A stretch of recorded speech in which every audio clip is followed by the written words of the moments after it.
Good afternoon, everybody. Welcome to today's webinar. I'm just going to take a minute while we get everyone logged in to go over a few things very quickly.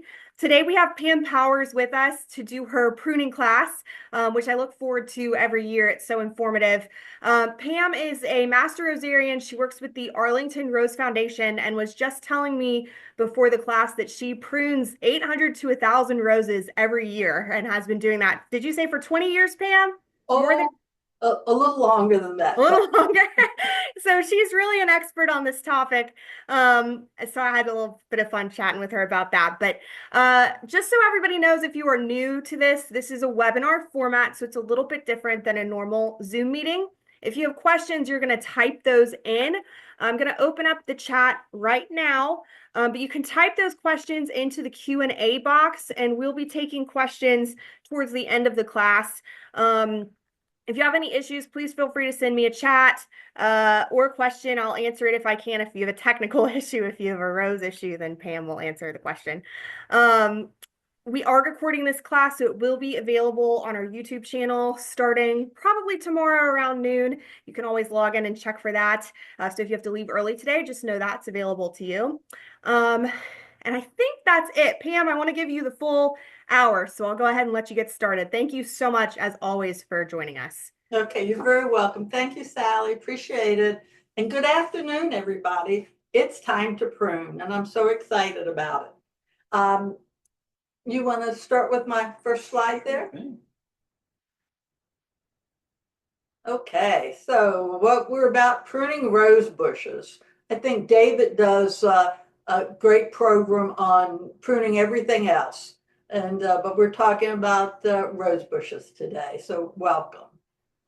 Next slide. So pruning basics, what we're going to cover today is the pruning window, the right tools, how to clean, sharpen, cutting principles, what and where to cut, and we'll talk a little bit about climbers because they have a slightly different approach. But pruning is so key.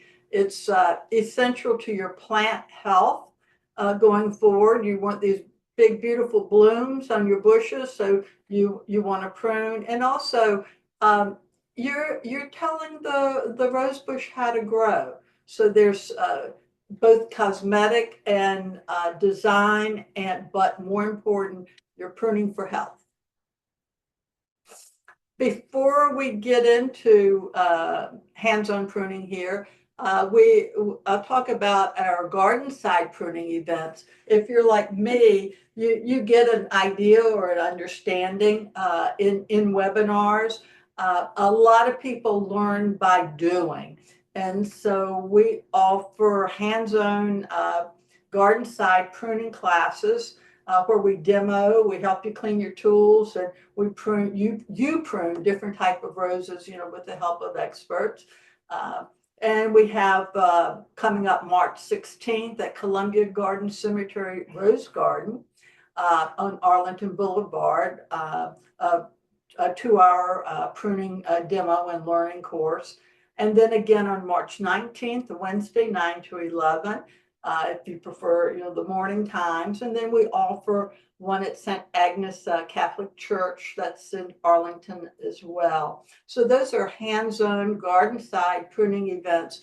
Would love for you to attend those. In addition, that's fine. In addition, we offer some other courses here at Maryfield on the Saturday, the 15th, I believe it is. We have a rose care class. We also volunteer assist with rose sales once those rose bushes start coming in.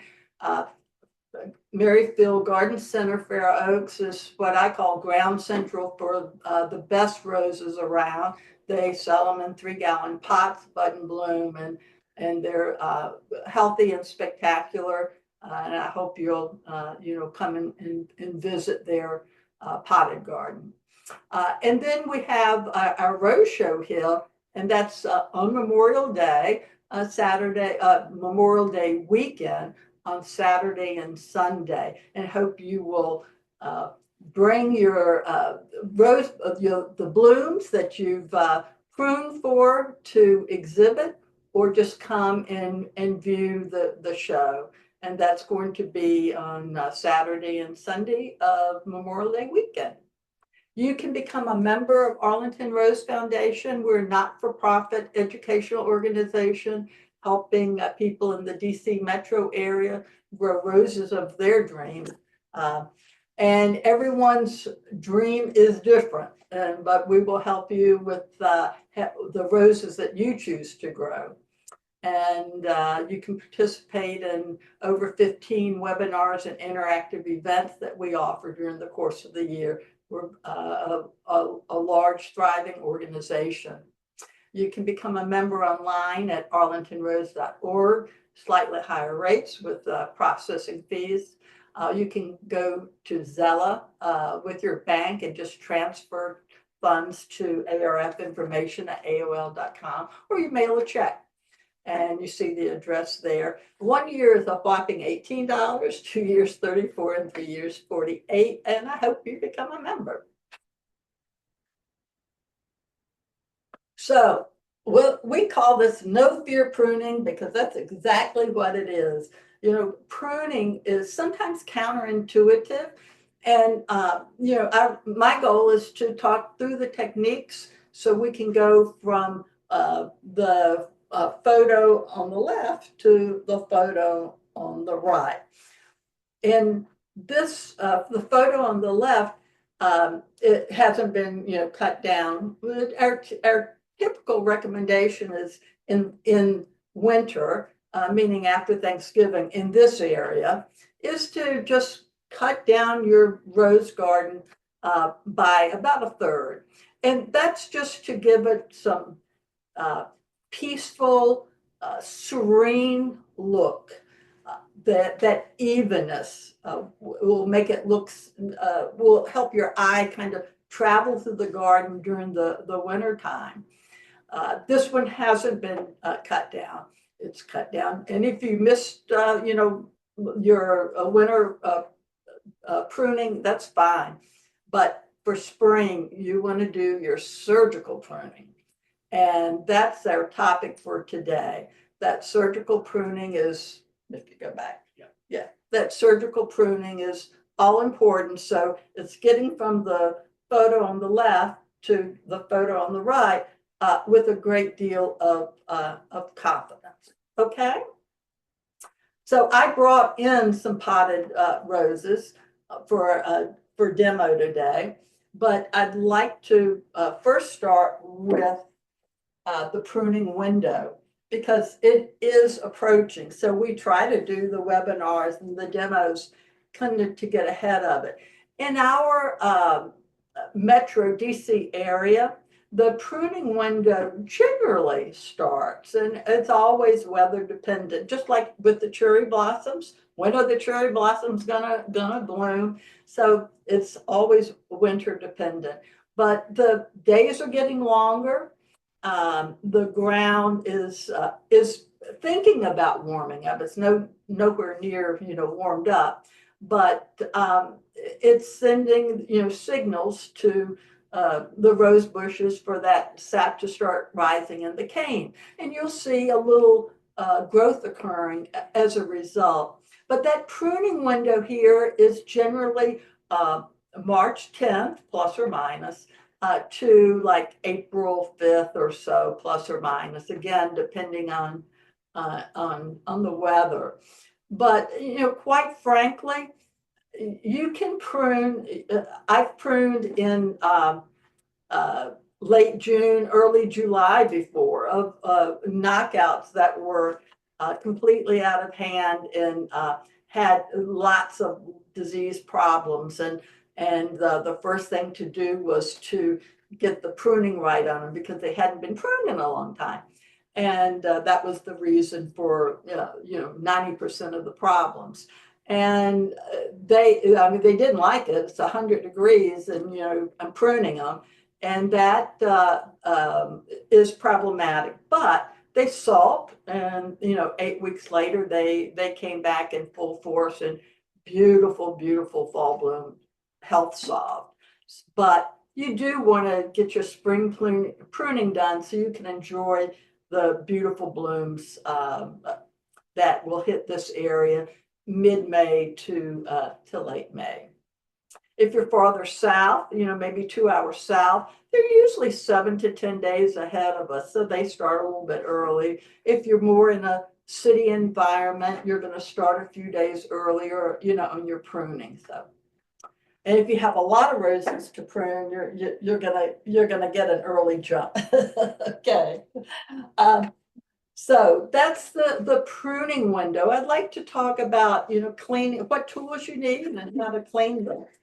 Um, these are Felco F2 pruners. They're the original pruners. They feel so good in your hands. They're just, it's very comforting to hold them, and has a latch, and you just open it up. Uh, you always want bypass pruners, not a flat angle, because you don't want to crush the canes. And they also are wide mouth where you can get into these, big canes. I see Andrea's online. Hi. Okay, so you want bypass pruners. Okay, this is a Felco saw. Oh, I love that click. This is for larger canes that are maybe you don't have the strength to get a cane with the pruners, and this will do the trick. Or you can't get the right angle, you need a saw. And I love the folding saw because it prevents accidents. Okay. And then last but not least, there are some mega canes, and you want some loppers to reach. And sometimes the reach is important, particularly when you're reaching into an older bush and you can't really get your body in there with these, and you just want to use the loppers. Okay. And particularly if you have some bending problems and you're pruning some old bushes, these loppers are great. These are Corona loppers, that you can get aluminum loppers, wooden loppers, but again, you want this curved bypass head on it so you don't crush the canes. Okay. Now, when I talk about these Velcro pruners, they are wonderful. They're kind of high end. So if you have a tendency to lose your pruners or forget them in the garden, and you can't remember where you put them, or they're always disappearing, go with a lower end a pruner. But if you want something to last a lifetime and really good pruners, Velcro pruners are great. You always want to start with some clean pruners, because you have sap and gunk that's built up. And so I just use Goo Gone, or sometimes I'll soak my pruner heads in just Dawn dishwasher liquid and soap. Okay, so let me just do this little gunk off right now. Danny, you gonna be okay? So far so good. So I just squirt, squirt, squirt. And now I'm gonna take just some steel wool or a Brillo pad, and I'm just gonna do a little elbow grease there. And that's just to get the junk off. I usually do this, at home during the winter on a snowy day or something. And I don't know if you noticed, but in these Felco pruners, at the bottom, there's a groove. That's for cutting wire. It's very, very handy. Okay, so I've done a little gunk off on this. I use paper towels or a rag. Okay, so I've done that. And also it helps, this is just WD-40. Danny, I won't do too much. Okay. Whoops. Huh.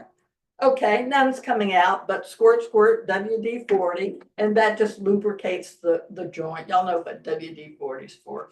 So now I've cleaned them, and I use also alcohol in a spray can or hydrogen peroxide that has a little spray nozzle. You can pick it up at the drugstore and you squirt, squirt, squirt, squirt, because you always want to sanitize your pruners. You want to carry that around with you when you're in your garden. So when you do your garden bed, you sanitize your pruners, because different fungus and different spores, insects that you can't see travel on your pruners, and you can spread disease from one bed to another bed or from one garden to another garden. Okay, the next thing I'm going to do is this is a diamond Velcro sharpener. And there are many, many tutorials. If you just Google how to sharpen your Felco pruners, you'll see many tutorials. Some are 2 minutes, some are 10 minutes. I always go for the 2-minute ones. But what you'll do is you want to hold it so you're not holding the blades, okay? And you're going to take your sharpener, and you're going to go with the beveled edge, the cutting edge. This isn't the cutting edge, okay? So you're going to go like this, circular, okay? And they say on the Felco website, use a 23-degree angle. Now, that's a little too precise for me. I don't know how many of us are going to take the time to measure a 23-degree angle. But you get the drift. You just want to do a little angle and work your way down on the beveled edge all the way to the bottom, okay? All right, and then you want to strike it, put a little more force on it, okay? Boom. And then you want to hit the back side of that blade, okay? You just strike it.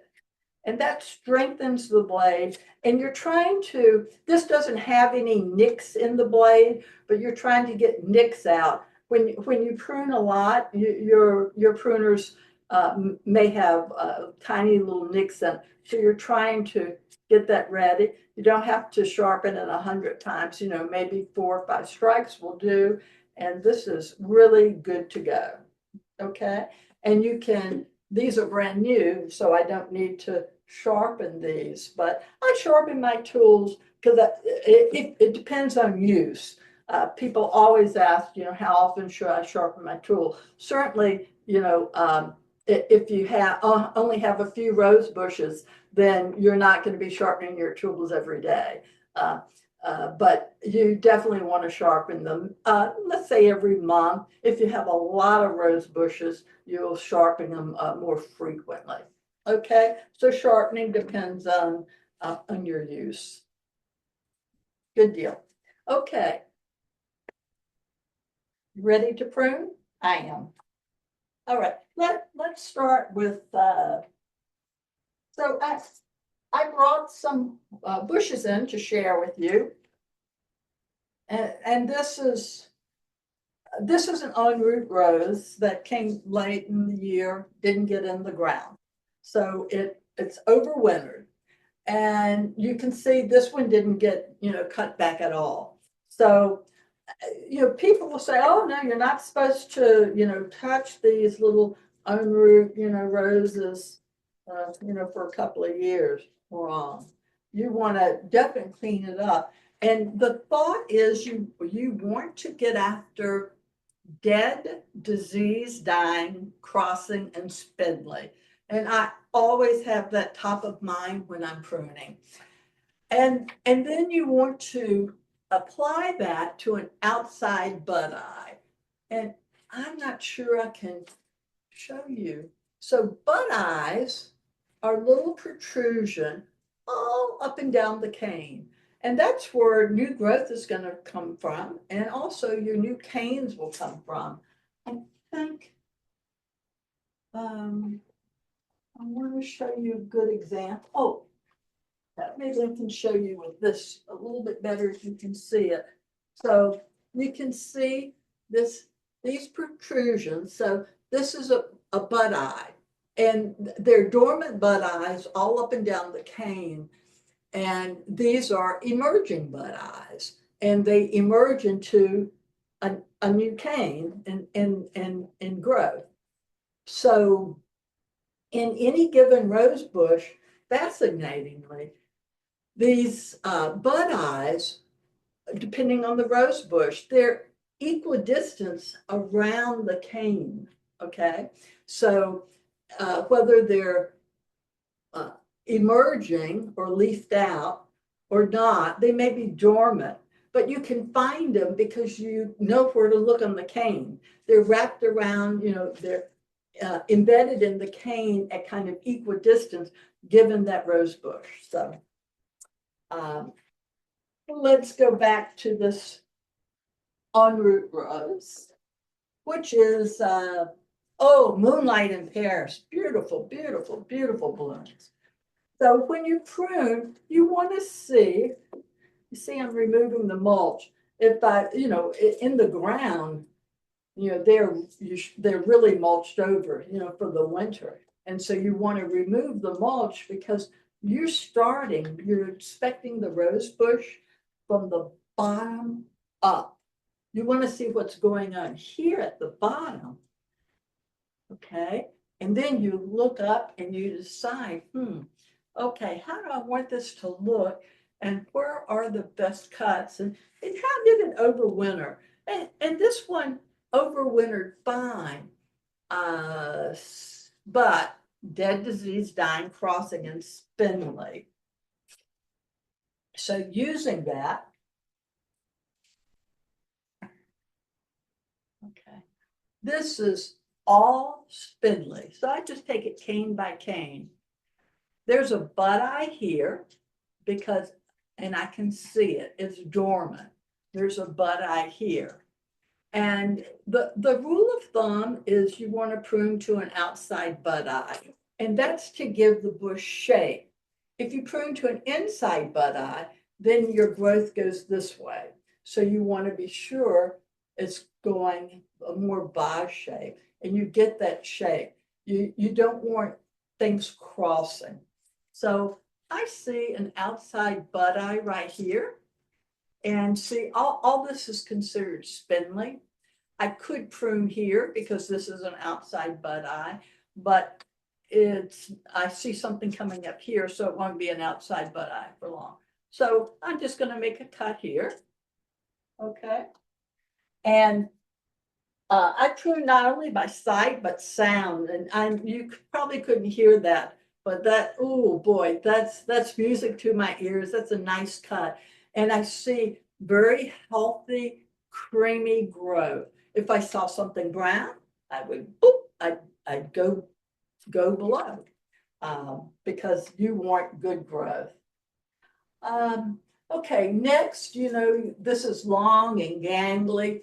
And look, here's a bud eye here. It's protruding. Here's a bud eye here. I think I'll go here just to give it balance. All right. But quite frankly, I could cut here as well. There's another outside bud eye. And, you want a little angle, this 45-degree angle, but don't let that ruin your day or slow you down. You're going to develop a rhythm about a slight angle. So you do want a slight angle about 45 degrees. But if it takes you, is that 45? Is that 45? You want to just move along, roll away, and make your cut. All right. So there's not much dead on it, but it's a lot of spindly on this. And so I'm just going to cut the spindly here. Spindly, spindly. And I don't like this. That's too spindly. And this is spindly. And this is a bit spindly. So this is going to start over. I don't like this. This is crossing. Look, And I know you think, oh my gosh, what on earth? This will be a beautiful, beautiful planted rose bush. And it will, by midsummer, it will be easily 4.5 feet by 3.5 feet. And by fall, it'll be, you know, 4 foot by maybe 5 foot. So uh, again, pruning is key. It wouldn't grow like that if you didn't prune it, if you just left scraggly growth. I want you to think about nothing will grow bigger than from where it came. So that's why we want good, strong canes, because the next cane that comes out can't be any bigger than where it came from. So you don't want straggly growth, because scraggly growth is weak growth. And you want to be sure that you have good, strong growth. Pam, can you show that plant? There we go. Can you bring it back for a second? You've got a rose that's right behind it. So it was a little, there you go. Yeah. So people can see what it ended up as a little easily. Say it Can you again. move it like right in front of you? There we go. Okay. Thank you. Yeah. Yeah. It Okay. was blending in with the rose behind it a little bit. So you Okay. could tell, but you couldn't see exactly which canes were Okay. the ones that were left. Sure. Nice. This is a little floribunda. And this is a little larger, a 3-gallon pot. And again, I want to be sure I can see what's going on at the bottom here. And this is, oh, now this is high gorgeous. It's actually not a floribunda. It's a little mini flora. And you can see it's has some emerging bud eyes, like right here, okay? And it was kind of sort of cut back, it looks like, for winter, but it needs help to get started. So let's prune this. I see an outside bud eye here, okay? And this is just cane on cane, and you want to get rid of that in the surgical pruning process. And I'm going to do a cut here, okay, because that's a little bit too spindly. This is a little bit spindly, and also it's dieback or dead. So dead, disease, dying, crossing, spindly. Okay, this is a nice strong cane. So I'm going to take it to here, little 45-degree angle, because you can't see it, but there is a bud eye. So bud eyes are kind of hidden, if you will, or they're inside of leaf sets. This is a leaf set. So cane, leaf set, and then the bud eye is right here. So I cut a little angle right above that. All right. I'm cutting this back. Okay. Because at joints and junctures, no nubs. Because if you leave the nubs, it's an opportunity to die back. And when I cut this nub, I don't know if you can see it, but it's not creamy. There's a little bit of brown in there, so that makes me worry. So I'm going to cut it down a little more. Pam, I'm sorry. Would you be able to move that one over? I don't know what it is. This background's a little more difficult to distinguish between the background and the foreground. Like this? If you could move the rows, I think if it's the one behind is blending in with the one in front, the Oh, unpruned one behind you. okay. But that one's already done. So if yeah. Thank you. Sorry, this background's a little more challenging, I think, Okay. to distinguish. Okay, good. Thank you, Sally. Appreciate it. Okay, so now dead, disease, dying, crossing, spindly. All right, I'm gonna do a cut here, and I'll show you why. Disease right here. All right, so it looks like some disease is moving in, and you don't want that. Go ahead and just cut it out. This is perfectly normal, natural. There's going to be dieback in the winter, That's why you prune, okay? You want, because you don't want this spindly growth and you don't want anything growing on something diseased. Go ahead and address it because this will only grow and get worse. And you'll end up taking it because you may get one puny bloom out of it. But if you cut it, you're going to get some amazing blooms from it. All right. Okay. So spindly, and get dieback. It's a brown there. Okay. And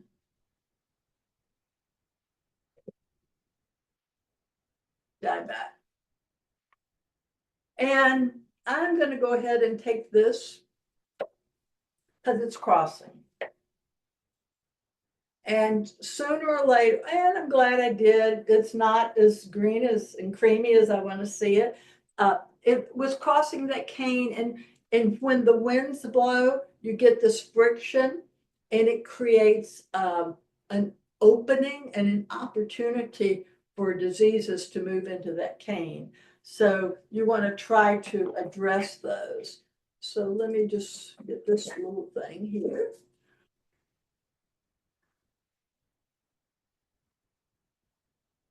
And that's what it's going to look like. And this is just a little mini floor, and it will be big and beautiful. It'll have big and beautiful blooms from probably on this 6 weeks, 7 weeks maybe. Now this is a little spindly. I could easily cut it here. And I'm probably happier with that. But that means I want to cut this down a little bit for proportions. And I'm done. Okay. You don't want to fret. But you do want, no fear. Okay. So we got that one done. This is oh my. I don't think this will all fit into skin. And this needs to go in the ground. I mean, these roots are growing out. So I'm going to cut this down just so I can work with it. I'll go this, and this is what we call cane on cane on cane. It's what you don't want. So cane on cane on cane. And you want to address that in spring pruning because you want to start again for health. You don't want spindly stuff. And again, cane on cane on cane, you're getting more and more and more spindly. All right. So I can see on this cane dead. That's just normal winter dieback, no problem. Cut down, I cut below it.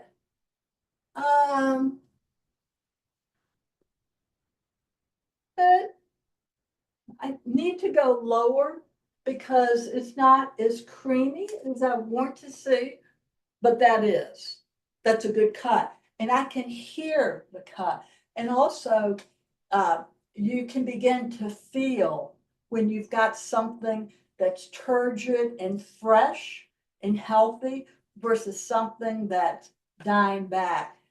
You can even tap and feel something that's dead and desiccated is not going to sound or feel the same as something that's turgid and full of life and fresh. So you'll start to use your other senses in pruning.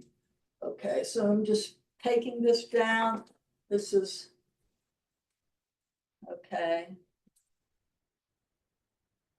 Outside eyes there. Outside eye. Okay, I see some disease here. Oh, but okay, good.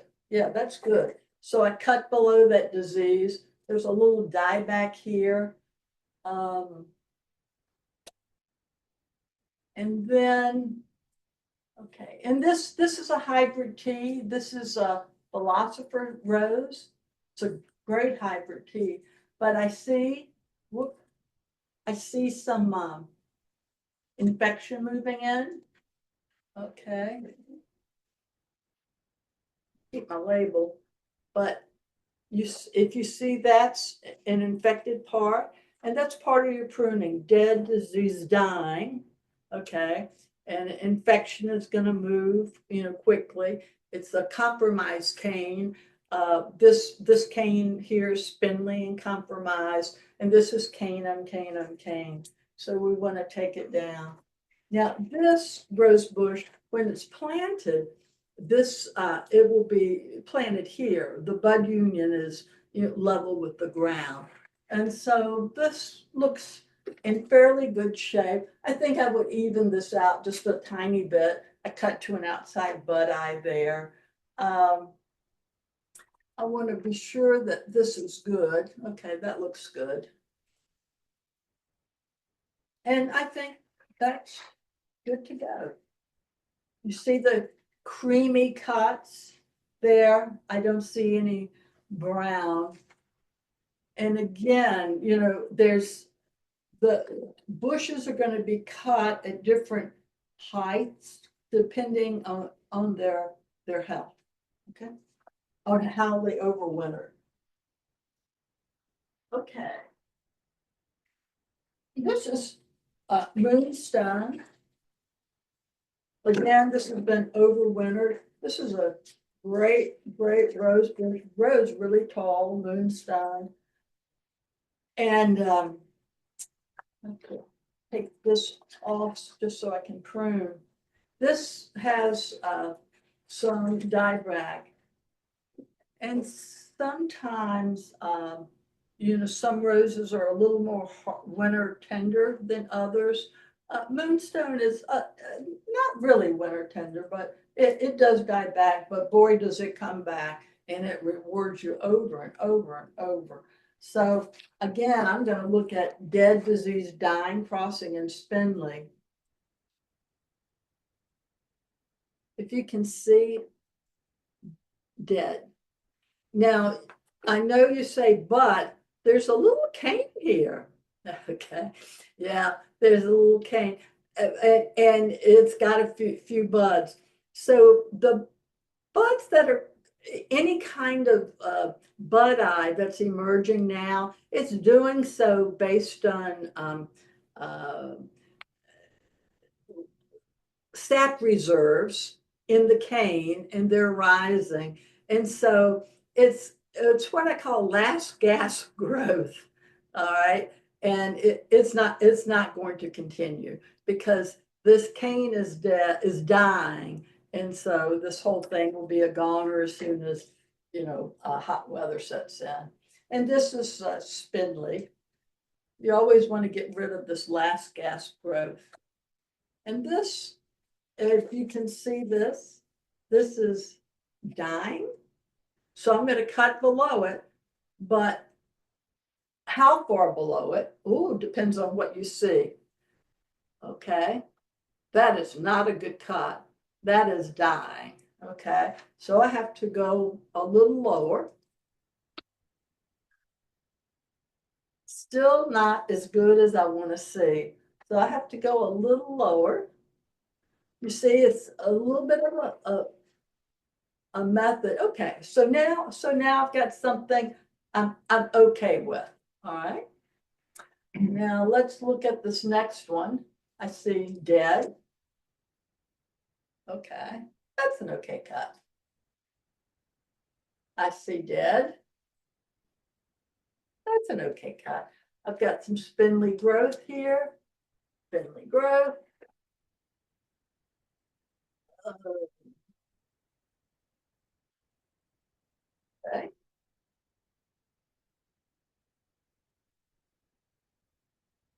I don't know if you can hear that, but it wasn't good at all. Ooh, I don't like that at all. Okay, so this cane has problem.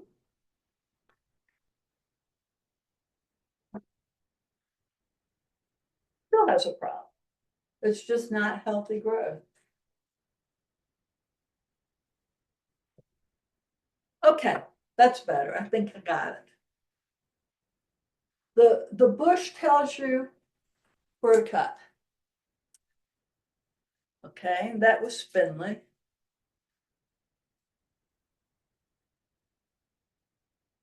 Okay, so yeah, this one got a major haircut. If you were with us at the beginning, that's a major haircut. Nonetheless, in 8 weeks, this will be it'll have beautiful blooms. I'm always, even as long as I've been doing it, I'm fascinated that it's a little counterintuitive. They enjoy to be pruned, all right? And they reward you for that. Okay, I'll just bounce back really quickly to this. This is an unroot rose, and a basic problem, some dead, but more spindly.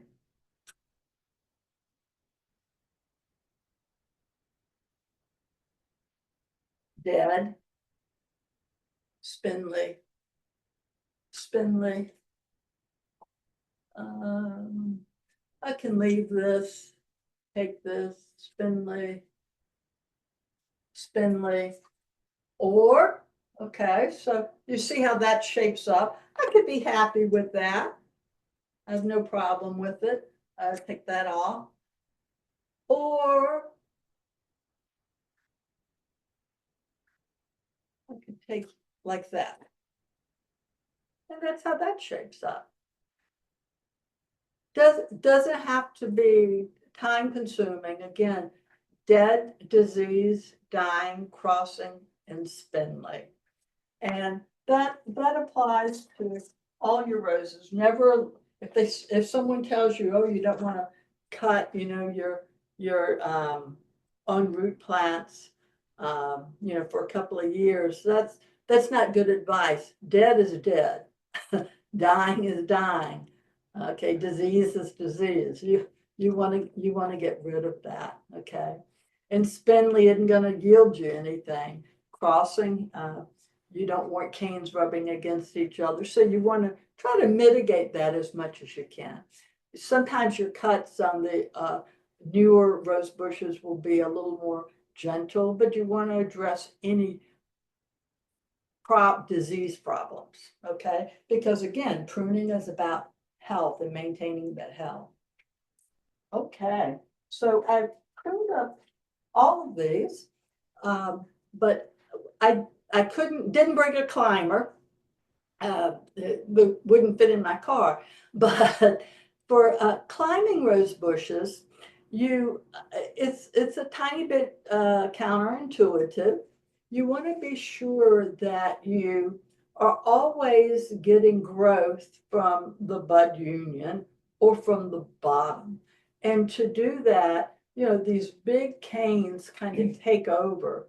And with a climber, like after it's 4, 5 years old, and I've seen, there's people have lots of climbers that go on and on and on and on for years, and maybe they haven't been pruned. There's nothing like pruning a climber. You want to take out the oldest cane. If you've got a climber that has, 6, 7, 8, 10 canes, when they get to a certain age, 4 or 5 years, go ahead and take out that oldest cane at the bottom, and then you get you allow for basal breaks, and basal breaks are from the bottom or the bud union of a rose bush. Like, for example, we need basal breaks on this one, and I want the basal breaks to go this way and this way. And then that way the bush will regain its shape. So pruning climbers, you are going to prune them maybe by about a third. You don't want that scraggly, growth at the top. And then when you take care of a climber, and also when you prune it, what you're going to do is you're going to take those canes and make laterals out of them. So these rose bushes will grow up and out, okay? Climbers are designed to climb, but to do that, you take each cane and you tie them to the wall or a stone or a fence or whatever. And you can use, I use fishing line because you can't see it. And it has so that's a nice aesthetic.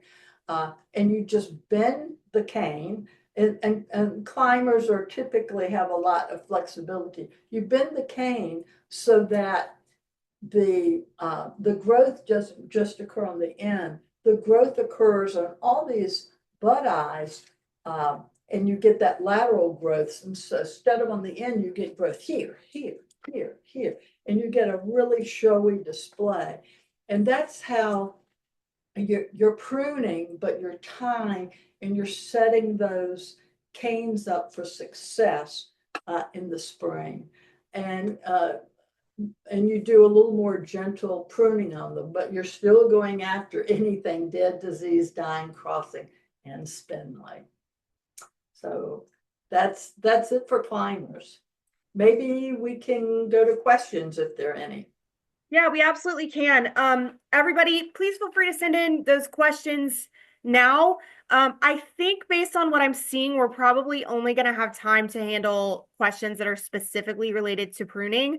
But Yep. Pam is, I was going to say, I think Pam's available after, not after the class, like literally, but by email. You can contact her, the Rose Foundation. You can contact our plant clinic if you have questions about disease. We're happy to help you.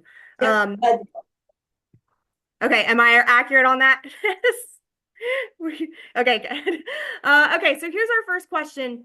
So if you prune, like say the window opens March 10th, if you go outside, you get really excited, you prune March 10th, and then there's a frost before, the winter ends, is that a problem for the rose bushes or is it okay? Well, that's a great question because the pruning window, and I use that general terms. I mean, specifically what you want to watch for in this area is when the first forsythia in your neighborhood blooms, okay? And the ground starts warming up, and the fear of a hard frost is gone. And sometimes that's April in this area.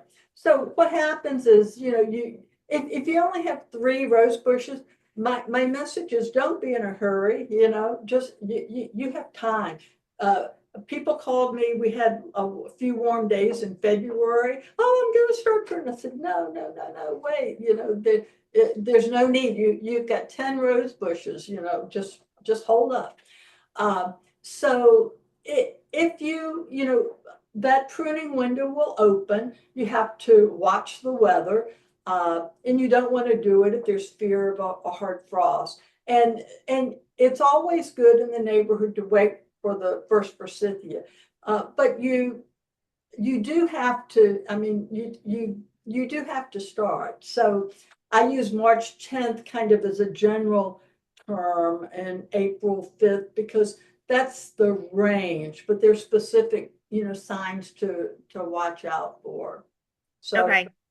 what may happen is if you prune, then you may get a hard frost and you may experience more dieback because you've pulled the mulch back, the roots are exposed, and you'll get some dieback. So you may have to touch up prune.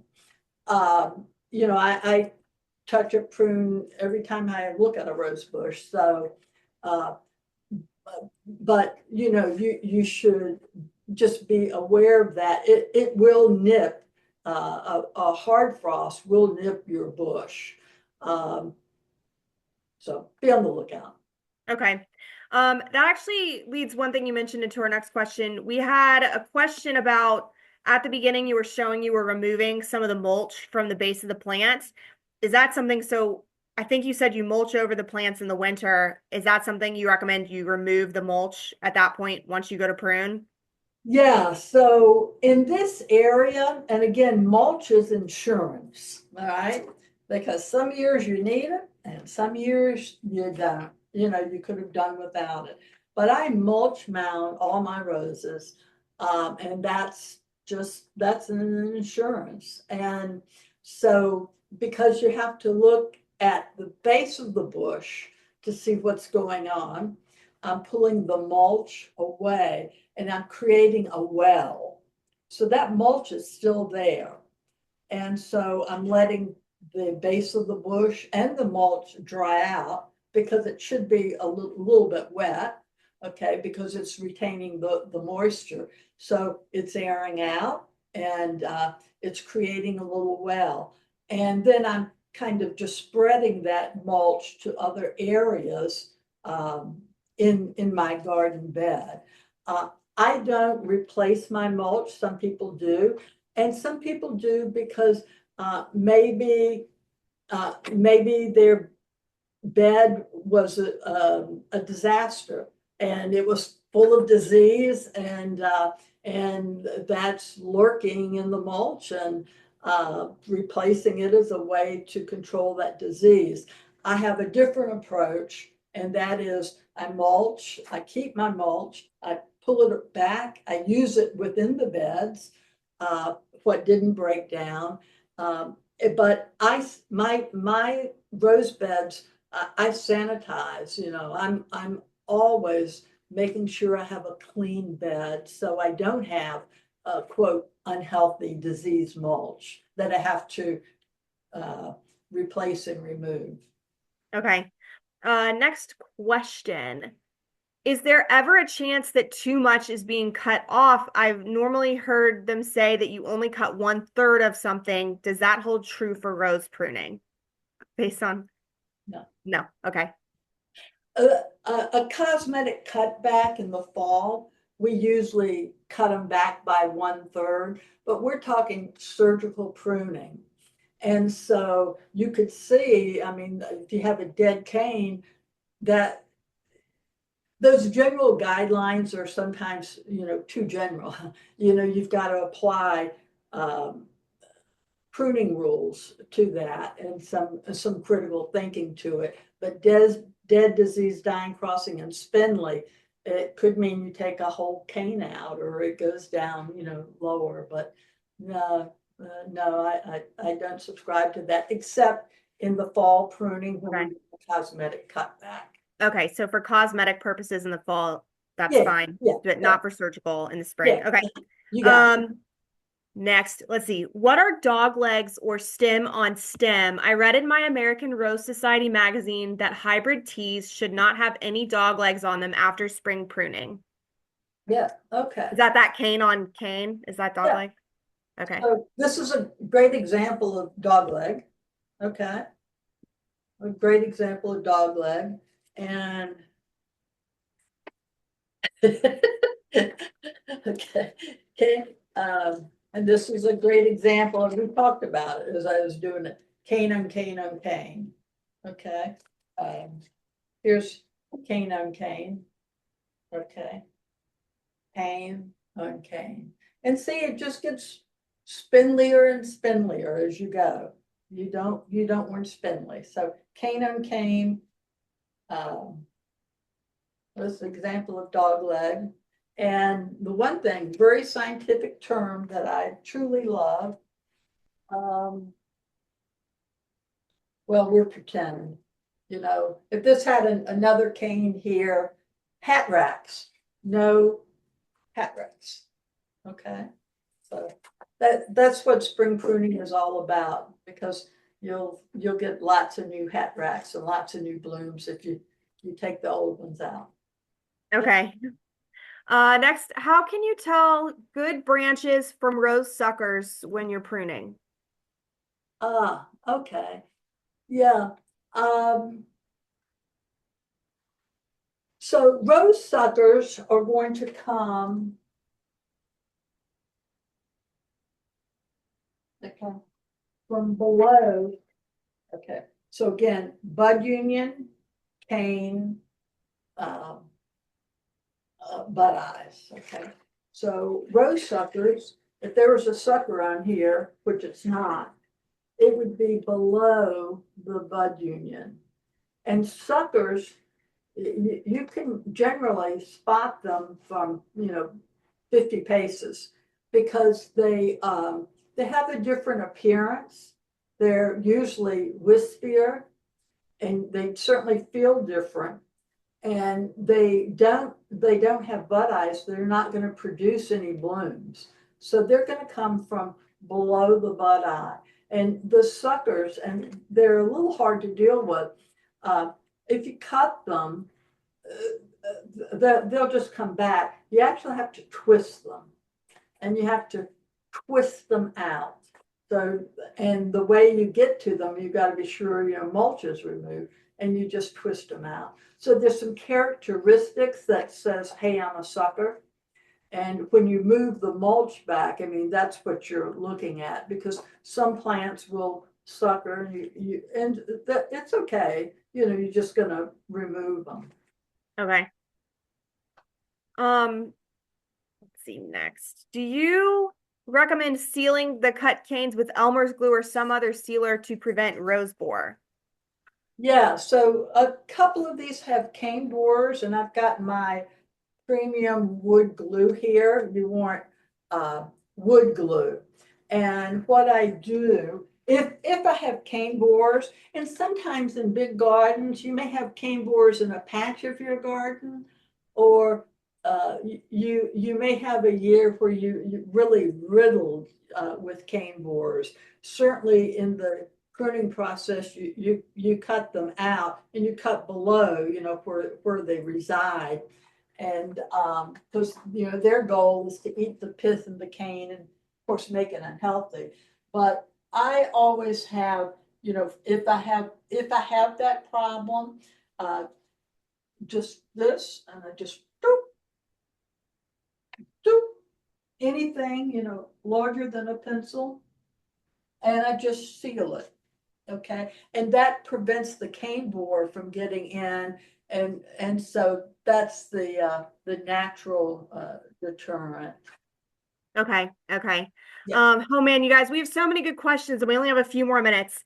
Um, we have one. Is it okay? And I think I saw you doing this, so I think the answer is yes, but is it okay to cut off leaves if you have leaves on the plant already? It's fine to cut those off when you're Oh, pruning. absolutely. Okay. Um, Absolutely. okay, next question. We have a few people asking about knockout roses. Would you prune those the same way as these plants? The knockouts? Yeah, knockouts, okay, are in the shrub category, and you definitely you want to address dead, disease, dying, crossing, spindly, Okay. and Okay. knockouts need pruning. And again, the bush is going to guide you, where to prune, how to prune. This is why I love the garden side demonstration because somebody may say, oh, I have David Austin shrubs. And I'll say, okay, we've got, 5 right here. Let's go through how to prune them. Not, I have 3 knockouts. Okay, let's jump on this knockout. Okay. Okay. And Um, again, the bush is going to dictate how you prune it. okay. All right. Oh man, we've got an interesting one here. So, Pam, I don't know if I've told you this, and I always try to warn everybody. We're in Virginia. We get national. We get people attending nationally, which is awesome. Um, but this person is on the West Coast and is pruning pioneer roses pre-1867. She's been told to wait until fall to prune them. Now, I don't know where on the West Coast she is, so that might be totally different. I just thought that's just a really interesting question. Yes. So old garden roses and ramblers. I grow um, uh, for someone on a magnificent estate about 100 ramblers and species roses. And it's correct. You're going to prune what you're going to prune throughout the year, but you're going to feed them and then prune them in August, September, that time frame, and then heavy food, so they'll put on weight, so to speak, at the end of the growing season. And then you're not going to spring prune because there are certain roses that grow on old wood. Okay. Most ramblers, some OGRs, and some species roses do just that. So you want to avoid spring pruning because it's going to grow on old growth. So you don't want to do that. But she's Okay. absolutely right.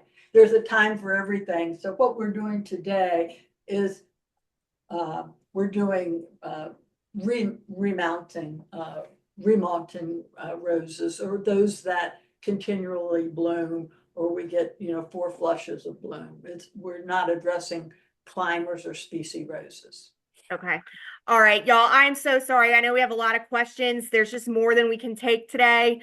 Please feel free to follow up with us. Pam, I have one question for you that I know a lot of people ask us, and we got this one. Do you know the window, and I know it varies based on the weather, but about when can people expect roses to start arriving at our store? You would know better than I do. Oh, yeah, oh, yeah. Like I say, this is Rose Central here, and we generally get the first order here, 3-gallon pots, and we generally get the first order April 15th or so. Okay. And then they start arriving in full force like every week. So you're going to see, different ones coming in. And, you know, you, some people will ask, well, why do we publish a list? It's because we know what we order, but what we order is never what we get. Yeah. Okay. So, Yeah. so April 15th, and then they come in every week, big orders, right up through usually the third weekend in May. So, and Thank you. Yeah, they your have group is incredible super helpful. variety, and also the best selection of climbers that you will find anywhere. Okay. Awesome. Thank you so much. Yeah, we had that question asked, and I'm never quite sure. I know Yes. you know much better than I do. Yep. All right. So everybody, I know I will send out the information that Pam listed on the classes that she's offering at our store. Pam, if you don't mind sharing that slide with me, I'll also send out the information on your other workshops that you do in classes by email tomorrow so that everybody has that list. And again, please feel free to follow up with the Plant Clinic or with the Rose Foundation. There's lots of places you guys can get information, and we're always so happy that you can join us, Yeah. Pam. You're just the most And knowledgeable. Sally, if you send me the questions by email that are remaining, Oh, sure. I can tonight I can type up some answers and then send back to you for distribution if you'd like. Yeah, I can definitely take care of that. So we'll see what answers we can get on all that stuff. Thank you. That's awesome. Yeah, there's a lot of good ones here. We just don't have time. So Good. everybody keep an eye out for that recording tomorrow. We'll have some more information for you all on the upcoming events. And thank you so much. Sally, Yep. I see something from Helen in North Wales is logged on. Oh, yep, sure enough. If she knows Ivor Mace, I send him my love. Okay. Okay? Awesome. Yeah, it's neat. We get people from all over. He's the best rose grower and grower in Wales. Oh, wow. Cool. Hands Okay. down. All right. Awesome. I love this. You guys all know each other. And he visited Maryfield Garden Center when he came to visit um, here. Oh, cool. Yeah. Okay. Awesome. All right. We're Well, going Pam. to see where the magic happened. Ivor Mace, Helen. Okay, so Ivor Mace.